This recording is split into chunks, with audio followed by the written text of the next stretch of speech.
गर्मी की छुट्टियां आने वाली थी और इस बार गोवा जाने का प्लान बन चुका था, लेकिन मेरे साथ जाने वाला मेरा हमेशा का साथी राहुल इस बार नहीं आ पा रहा था। मायूसी में डूबा मैं अकेले जाने के बारे में सोच ही रहा था कि तभी स्मिता, मेरी क्लासमेट, जो रहस्य रोमांच के लिए हमेशा तैयार रहती थी, ने गोवा चलने का प्लान सुना दिया। हमारी गोवा यात्रा तो शानदार थी ही, लेकिन रास्ते में एक छोटा सा गांव हिमाच देखकर हम रुक गए। वहां के लोगों की सादगी और प्राकृतिक खूबसूरती ने हमें मंत्रमुग्ध कर दिया। हमने वहीं रुकने का फैसला किया। गांव के मुखिया से बातचीत के बाद हमें एक खाली घर मिल गया। अगले कुछ दिन प्रकृति की गोद में सनम रहने जैसे रहे। पेड़ों पर चढ़ना, नदी में तैरना, खेतों में घूमना, ये सब रोज का हिस्सा बन गया। एक शाम गांव के बुजुर्गों ने हमें जंगल में छिपे एक प्राचीन मंदिर के बारे में बताया।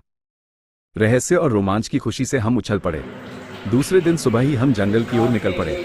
पेड़ों की घनी छांव और उलझी हुई लताओं को पार करते हुए हम आगे बढ़ते रहे। थोड़ी देर बाद एक ऊंचा टीला दिखाई दिया। चढ़ते ही हमने देखा, वहां वही प्राचीन मंदिर था जिसके बारे में गांव वालों ने बताया था। मंदिर जर्जर हालत में था, लेकिन उसकी भव्यता अब भी देखते बनती थी। वापसी में हमें रास्ते में एक संकरी गुफा दिखाई दी। जिज्ञासावश हम अंदर झांके तो अंदर से रोशनी आती दिखी। थोड़ी हिम्मत जुटाकर हम गुफा के अंदर गए। अंदर एक छोटा सा मंदिर था जिसके सामने एक दीप जल रहा था। इसके पास ही एक पेटी रखी हुई थी। उसे खोलने पर हमें सोने की मोहरें मिली।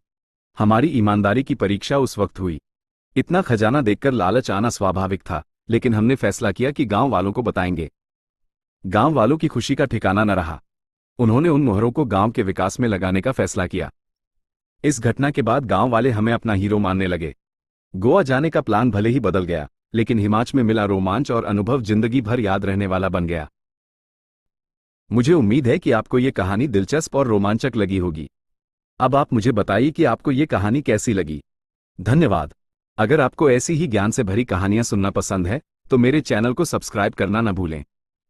इस कहानी को ज्यादा से ज्यादा शेयर करें और अपने दोस्तों तक पहुंचाएं। जय हिंद।